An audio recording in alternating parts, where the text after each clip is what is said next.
Hey, how's it going, everyone? My name is Derek Afasi. I'm the owner of Afasi Financial Group. And today's topic I want to discuss a really simple concept is a 401k a traditional IRA. And first off, it is not. You might hear them used interchangeably. Essentially, they're very similar, but one is offered through an employer while the other is set up through an individual basis. So there's ways that after you've sufficed a certain age requirement, or you ended up leaving that specific company that held your 401k, you could actually conduct something known as a rollover into a traditional IRA. So the first bullet point, I say 401k equals employer versus IRA equals individual. What do I mean by that? Well, first off, with the 401k, it's an individual, it's a type of retirement account that's set up through your employer. So a person, I'm going to draw, do the nice ugly illustrations up on the board. You have an individual that's working for a company, and this company says, hey, listen, you're such a great employee. We want you to stay at this company, so therefore we're going to offer you a sort of a retirement account, or we're going to give you access to contribute into one of our retirement accounts known as a 401k. Now, a 401k is set up through a private institution, just like as like a 403b could set up a state would be like a state institution, like a lot of teachers, like a teacher that works for a private a private school might be offered a 401k, as opposed to a teacher that works for the public sector might be offered a 403b. All it essentially is this employee could now take a portion of their money, the portion of their salary that they're getting paid each and every month, each and every year, and place it aside into a retirement bucket. Now, that might sound good, but at the end of the day, there's nothing guaranteed about 401k accounts, just like there's nothing guaranteed necessarily on IRA accounts unless you set them up the right way. So what do I mean by that? Well, the problem that lies is an individual could go and, let's say if somebody's making $100,000 a year, just for easy math, and they have access to contributing to their 401k plan. You got to think of this 401k kind of like a bucket. So the employer is going to say, okay, you have these options where you could take a portion of your salary up to a specific cap limit and place those monies each and every month or each and every year into this 401k bucket. They're the ones that established it. They're the ones that they found, whatever company that houses that specific 401k, such as the Fidelity, such as the T. Rowe Price, etc., that came into, that private institution, said, we want to basically offer you guys this 401k platform. So this individual, let's say they decide, I want to put in 10% of my money each and every year into this 401k bucket. Well, the company could either give something known as a match, which would be further contributions into this bucket to say, thank you so much, Mr. Employee, for contributing to our 401k plan. Because you're such a good employee, we're going to go and give you a match. So if you're placing 10%, we might match, $1,000 or 1% off of whatever you're placing in there. So all the contributions, both what you're placing in there and the employer match, if they give you an employer match. Now, unfortunately, a lot of companies have just said, hey, be happy you have a job. We're not going to match you anything. But ultimately, you could set up something known as this defined contribution plan, this 401k related plan, and you're placing dollars aside into this bucket. So the way that this bucket could essentially grow is the more and more dollars that you're placing into this bucket could make this grow. And then also, most importantly, the interest credit that is tied to this bucket as well. Now, 401k plans typically have something known as mutual funds. So what that means is it's going to be a combination of stocks and bonds. So if you're working for a company, let's say you're in your 30s, and you're placing dollars aside into a 401k account, typically a financial advisor is going to tell you, hey, listen, be more aggressive because the market has always seemed to go up. Mutual funds have always seemed to go up in value. So therefore, be very aggressive now. So even if the market goes down, well, then, you'll have a long time horizon before you actually retire to then, utilize all those uptrends of those mutual funds. So an individual will typically be aggressive. They're placing dollars aside, and what they're seeing is the dollars that they're placing in there, and hopefully a positive interest credit will grow this bucket at the end of the day, at the end of the year. Now, like we've seen in other market years, like such as 2008, there's a huge risk associated there. What I mean by that is if this is interest credit, if whatever that performance of that mutual fund does, if it comes back negative, well, obviously that could make that bucket smaller. So even though this individual could have been contributing for years and years and years, it could have been giving, contributions of $200,000, their account was sitting at $1 million at a time.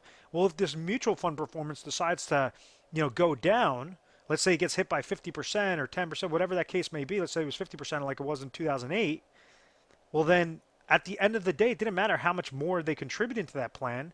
That bucket went from $1 million down to $500,000. So this interest credit can be a good thing, but it could also be a negative thing. And that's something that's so important to understand is, you know, try how to avoid those negatives. And those negatives on a 401k account are not just the mutual fund performance going down, that could potentially go down, but then you also have the mutual fund related fees associated with that 401k account, the 401k miscellaneous fees associated with that 401k account. And then also if you're going to a financial advisor, you know, maybe one that's setting up your 401k plan, he might say, yes, you could utilize my private services. I'm going to charge you an additional fee to monitor this account. So that's an additional fee. So what we constantly see with 401k accounts is we have a lot of fees and we have that downward market loss potential that could negate these accounts altogether, thus resulting in somebody not being able to properly retire. Because this employee at inception is saying, hey, as long as I'm placing money aside and my account is receiving good market growth, well, then this bucket's going to keep growing larger and larger and larger and larger. And unfortunately, what we've noticed, especially with the senior market, is individuals were placing their dollars into these 401k related accounts. They were thinking that they were just about to retire, but it was because of these reverse dollar cost averaging effects, such as the mutual fund related fees, such as the advisor fees, such as the 401k related fees, such as the downward market losses, and then they're trying to pull money from this account. So all of these negatives are compound interest are working against that specific account. So this is why, and let me clear off the screen.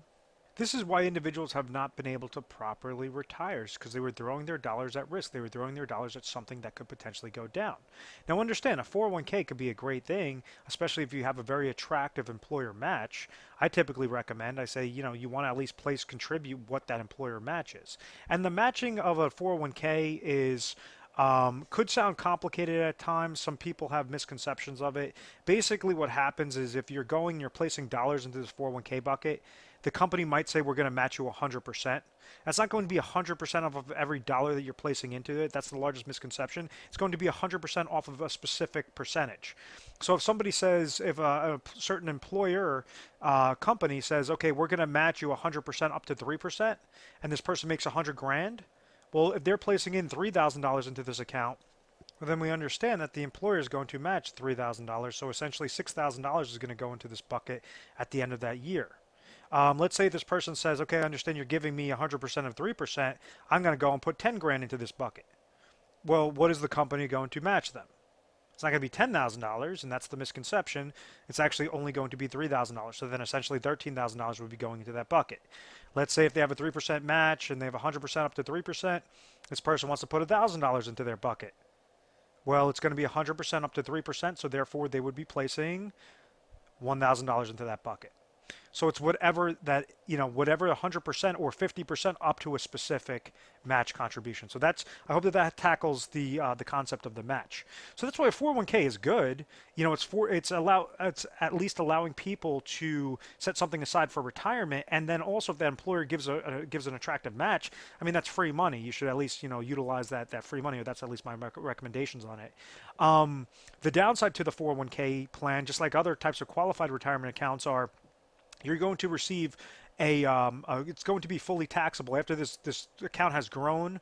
You know, with the power of compound interest, with any sort of contributions, any sort of performance, when it comes time to retire, you have a couple of different restrictions.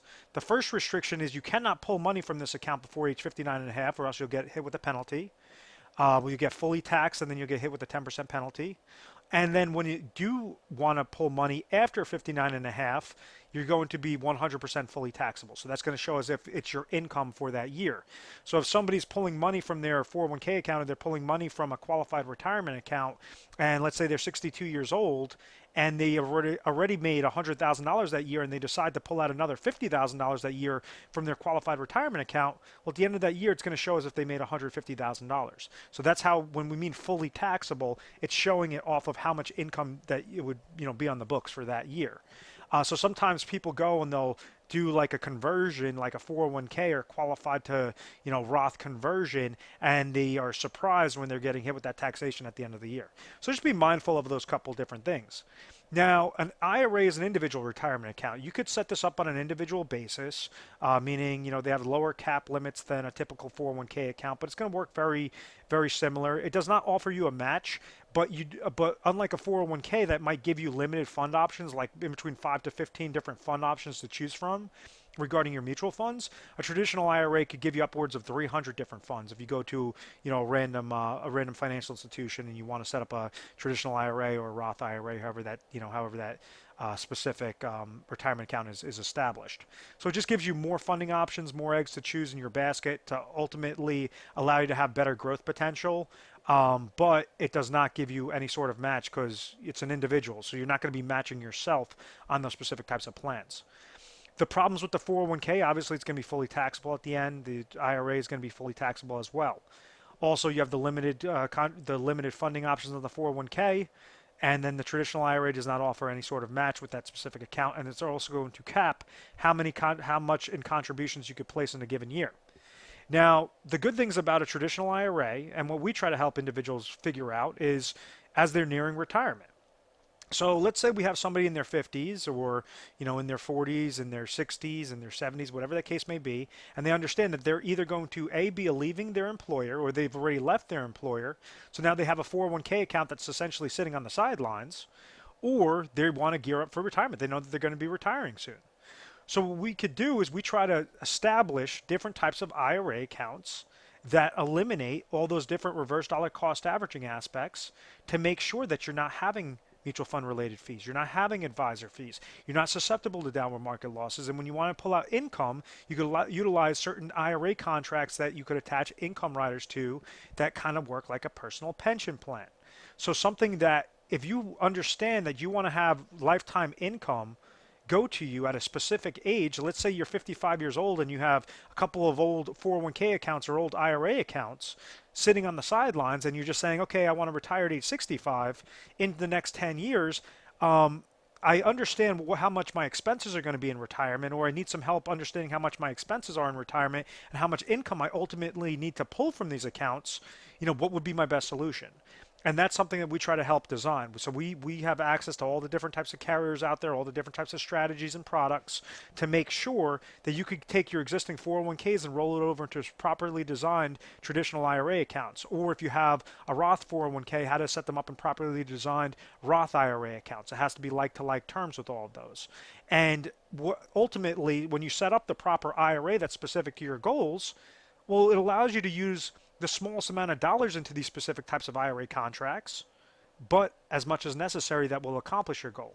So if you're looking mainly as a growth play, okay, well, how do we eliminate any sorts of negatives? Because you don't want to take on that much risk, especially if you're going to be retiring when you need that money the most. If you're looking for lifetime income, that's typically where we really specialize in as max income planning. But we could set up certain strategies, like in this example, where this individual 65, he wants to trigger one set of income and then have step-ups in his retirement income. We do a process known as laddering strategy, known as our Retire Sharp planning system. And it just allows it a more efficient way on how to accomplish your goal successfully by leveraging existing accounts. So on average, through our Retire Sharp planning system, we typically go through about 1,200 different scenarios, products, and strategies per person. And ultimately, we do that because we have a system of checks and balances. So we want to make sure if we're giving you a specific recommendation, first off, we work on a national basis. We're located over in Florida, but we work on a national basis. So we want to make sure that we're as competitive as possible, that we're able to stay on a national basis. So this is why we try to have the most proprietary strategies out there, the most proprietary relationships with these companies to make sure that it's going to be like a perfect puzzle piece. Depending upon what your situation is, what your specific goals are, how to accomplish those goals the most efficiently, and the most effectively. If it's going to take, let's say if somebody has $500,000 in retirement assets and they have a specific goal that maybe it's only going to require $150,000 to accomplish that goal into specifically designed IRA contracts, well, use only $150,000. Don't use the full 500. If you could save dollars anywhere fit and throw that into the market and kind of have fun, that's the ultimate goal, is to make sure that you have the most leverage, the most chips to play with, but you're at least setting up your conservative side. You're at least setting up your max income plan, your your conservative plan to make sure that as the market goes up, you're receiving gains. As the market goes down, you're not receiving a loss. We plan for the worst so that you guys could always be confident in retirement. We are A+ rated on the Better Business Bureau. We've always had very good reviews. We've never had any complaints. That's because of this methodical process. I want to thank you very much for watching this video. Please feel free to subscribe to our YouTube channel, Retire Sharp, so you have access to the most updated videos. And then also, guys, at any time, we offer 24/7 customer service. Give our 1-800 number a call if this is interesting to you. 1-800-566-1002. I'll talk to you soon. Thank you so much.